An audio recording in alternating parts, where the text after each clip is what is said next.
Our Democrat colleagues have tried to downplay the importance of this select committee and even criticized its name as hyperbolic. But as this example and so many others clearly show, key agencies have indeed been weaponized. We're informed even still today that that memo has not been retracted by the Attorney General. Here's the question, Mr. Baker. You were an FBI agent for 33 years and were involved in a lot of the important and noble work there, but you've also said clearly and been vocal about some of the egregious overreaches you've seen from the FBI and the DOJ. That clip you just watched was a political crime scene. Democrats spent years pretending worried parents were domestic terrorists, while a Republican lawmaker calmly laid out the paper trail proving the federal government was sicked on moms and dads who dared speak up.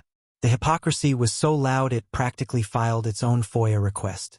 If that made your blood boil, hit like, subscribe, and stick around.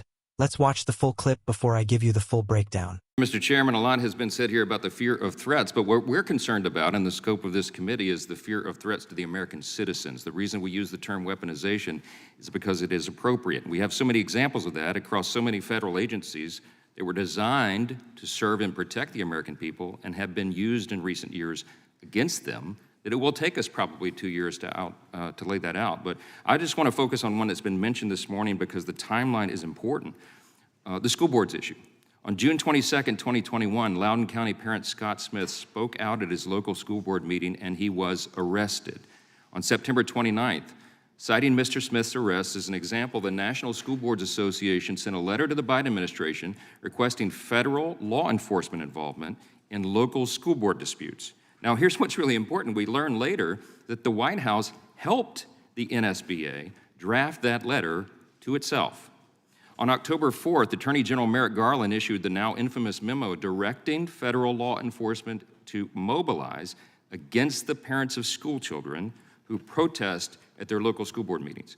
He turned the FBI, the U.S. Attorney's offices, the full weight of the Federal Department of Justice against the very citizens they were sworn to defend and protect.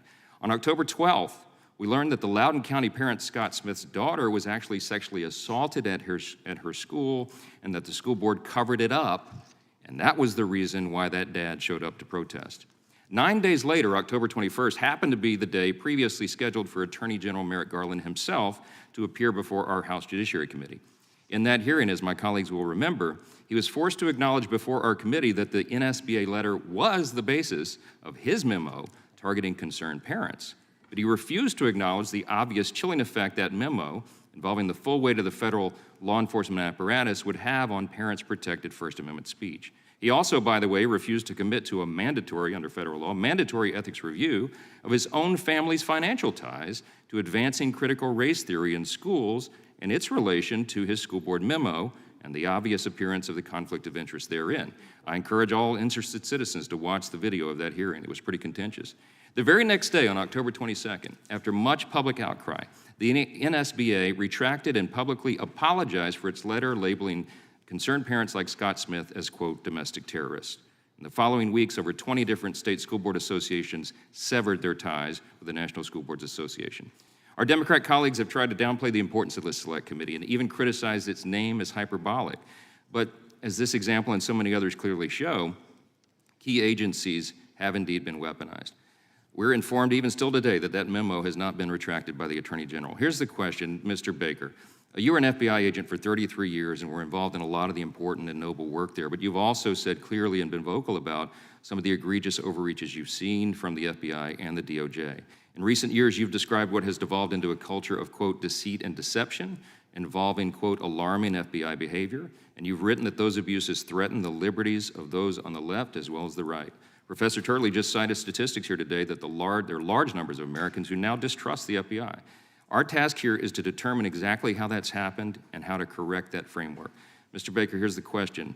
In your testimony, you noted that FBI Director Mueller, a couple of decades ago, worked to centralize the FBI, meaning that he centralized all information and decision-making, making that at the FBI headquarters, as opposed to his predecessor's decentralized model, which empowered the field offices instead.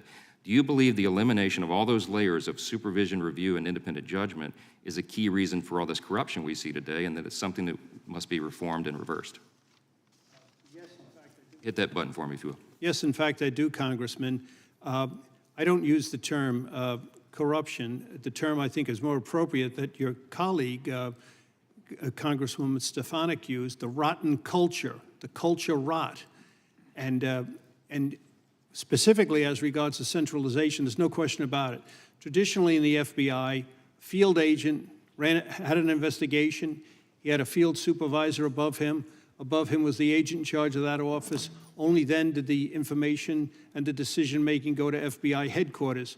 What happened under Mueller's centralized thing, all of that was eliminated.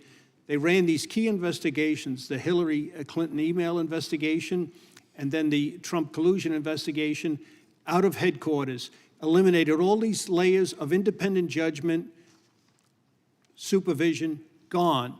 So you had someone like, somebody mentioned his name already here, Strzok not only writes the communication opening the case, he goes the next day to London and conducts the first interview in the case. You have McCabe, a deputy director, number 2 in the whole Bureau, directs the investigation and sends 2 agents to the White House to interview General Flynn. No levels of review. It was bound to end badly. Thank you. I'm out of time. Yield back. I thank the gentleman. Yeah, they had a name for it. It's called a headquarters special. And the point is, it wasn't special so much, it became the norm. What happened in that exchange was devastating for the Democrats because it ripped the mask right off the so-called weaponization is a myth narrative. The Republican congressman didn't deal in opinions. He brought receipts. Timeline, documents, names, dates, and consequences.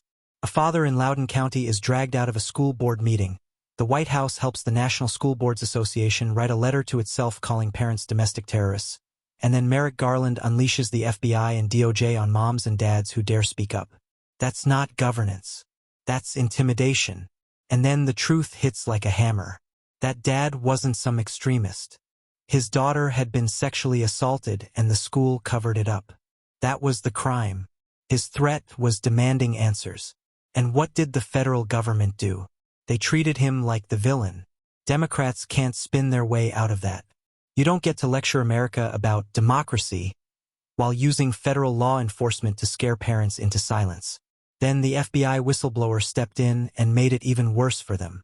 He didn't call it a few bad apples. He called it a rotten culture.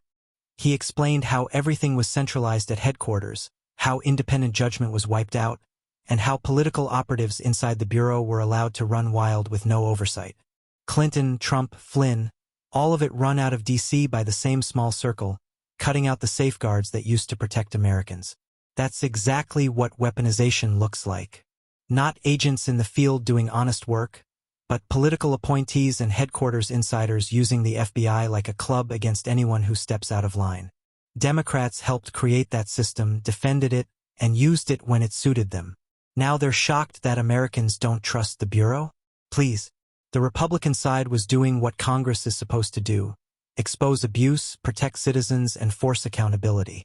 The Democrats were doing what they always do when the truth gets uncomfortable: deflect, downplay, and pretend none of it matters. But the timeline doesn't lie, the victims don't lie, and the whistleblowers sure aren't lying. This wasn't just a hearing. It was a warning. And the Republicans were the only ones brave enough to say it out loud.